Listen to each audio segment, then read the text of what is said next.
Hello, this is Dr. Grande. Today's question is, can I analyze the case of Nora Quoirin? Just a reminder, I'm not diagnosing anybody in this video, only speculating about what could be happening in a situation like this. If you enjoyed this video, please like it, subscribe to my channel, and consider supporting me on Patreon. I'll put the link to Patreon in the description for this video. First, I'll look at the background of this case, move to the timeline of the incident, then offer my analysis. Nora Quoirin was born on May 31, 2004, and grew up in London, England. Her father's name was Sebastian, and her mother's name was Meeb. She had two younger siblings.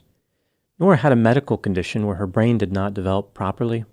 This had a profound negative effect on her intellectual reasoning capabilities.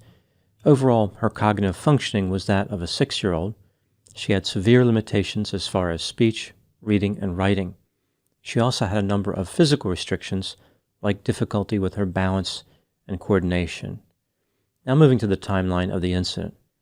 On August 2, 2019, 15-year-old Nora Quoirin and her family departed London and flew to Malaysia on an overnight flight.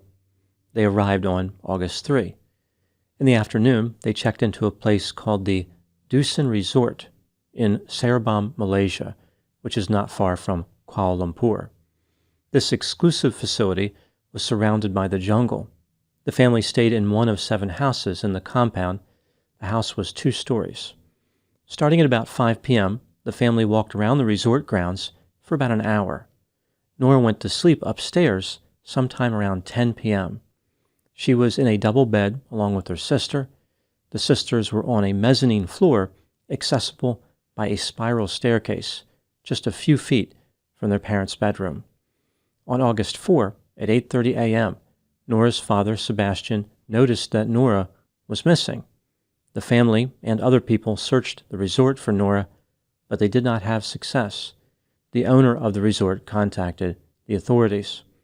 When the police arrived at the resort, they found an open window downstairs in the house where the family was staying. The window latch had been broken for a while, and the window could have been opened from the outside or the inside. There was no way to tell if Nora had simply opened the window and climbed through it, or if someone used the window to gain entry to the house and kidnapped her. The police eventually came to believe that Nora exited through that window and walked into the jungle. When Nora left the resort, she was only wearing her undergarments. No one imagined that she could have made it very far on her own. A search effort was initiated, but there was no sign of Nora. The police used dogs, drones, and helicopters with heat-seeking cameras. They played a recording of Nora's mother saying, quote, "Nora, Nora darling, Mummy's here," unquote, hoping this would motivate Nora to come out of the jungle on her own.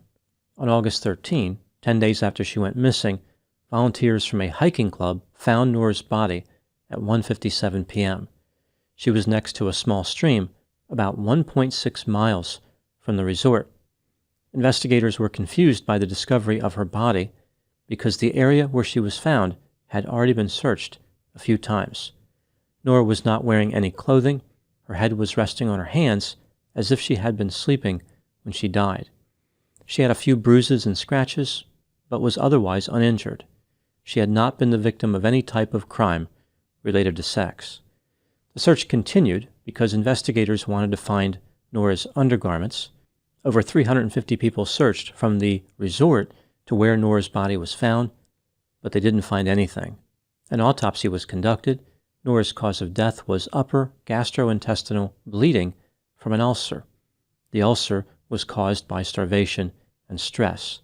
It is believed that Nora died sometime around August 9, 4 days before her body was found.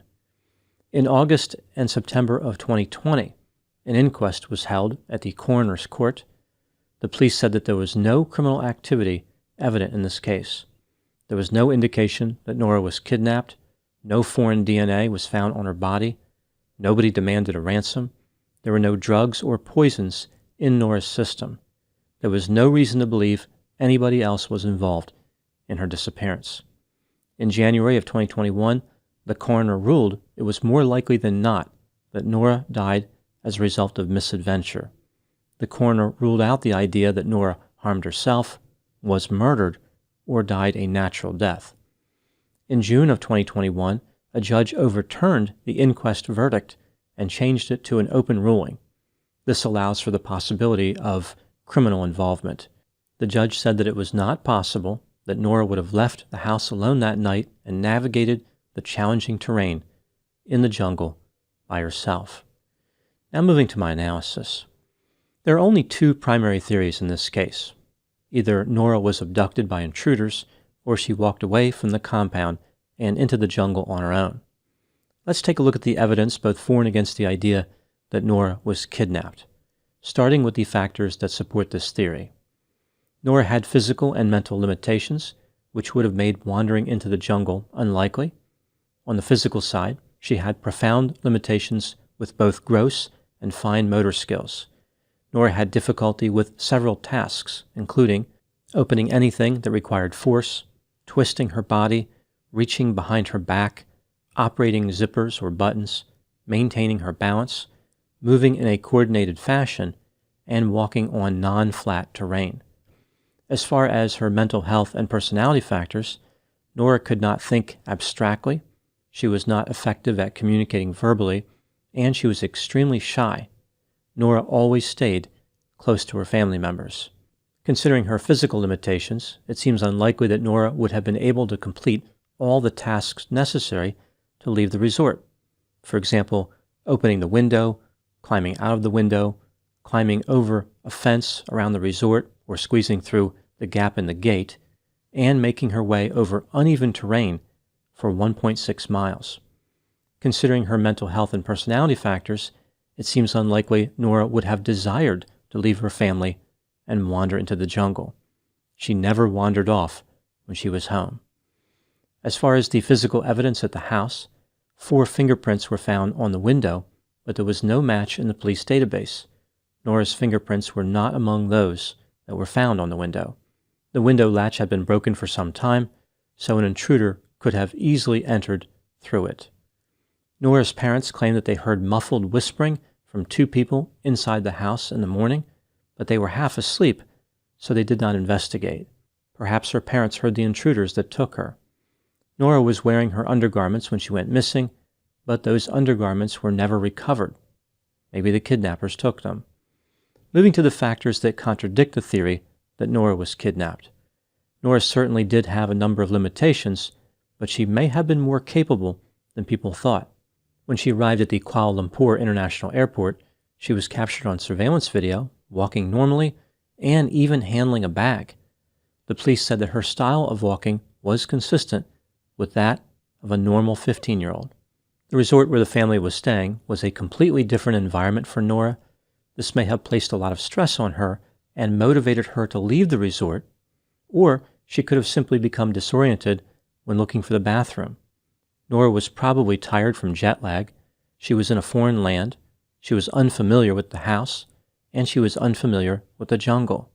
There were many reasons for her to be frightened and confused. When she became scared, Nora had a tendency of hiding. Perhaps she entered the jungle to accomplish this goal. Even though there has been a lot of attention focused on the idea that Nora climbed through the open window, it's possible that she simply exited through the front door and found herself unable to get back in. Maybe she opened the window from the outside in an effort to enter the house, but was unable to climb through it. As far as Nora's clothing being missing, she was out in the heat for several days. Maybe she simply removed her undergarments to cool down. The jungle was very dense. The undergarments would have been very difficult to find, even during an extensive search. The area surrounding the resort was covered with wet vegetation. There was only one road leading to it, which was covered in mud. If Nora had been kidnapped, one would think that mud would have been found on the floor of the house, but there was no mud detected anywhere in the house. There had never been a burglary at the resort in its entire history. The owner of the property had lived there for over 30 years. There was a dog in the house right across from where Nora and her family were staying. The dog would typically bark if anyone was around, but the dog did not bark on the night Nora disappeared. There were not many ways that intruders could have known that Nora was in that particular house on that particular night.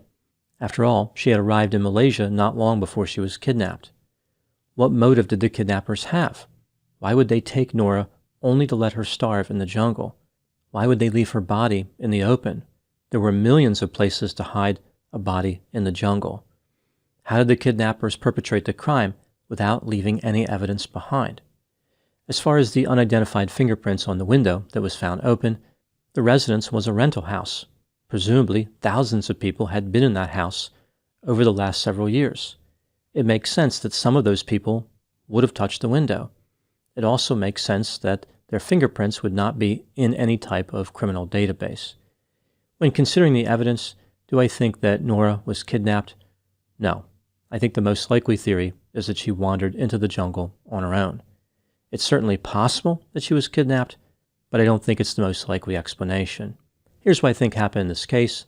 This is just a theory, my opinion. Nora woke up in the middle of the night and needed to use the bathroom. She was disoriented by her new surroundings and found herself outside. She became overwhelmed with fear and wandered into the jungle. Nora survived for a few days by drinking water from a stream, but starvation and stress were too much for her body to handle.